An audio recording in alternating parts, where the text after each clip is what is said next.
Everybody, and today I'm going to be showing you how to make the checkerboard pattern on the 4x4 Rubik's Cube. So let's get started. Basically you have to get, it's kind of long, it's medium. So you have to get these two layers and then turn them down twice, so once, twice.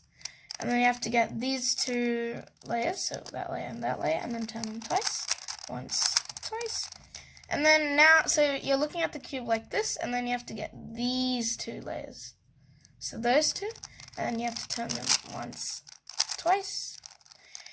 And then from here, what you have to do is you have to grab these two layers, and then turn them 2 times.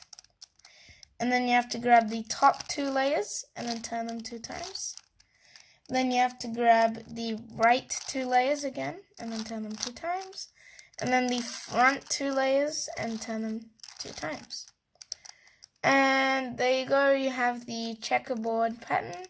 So like checkerboard there, and then the top and bottom are like, I don't know, they just look cool.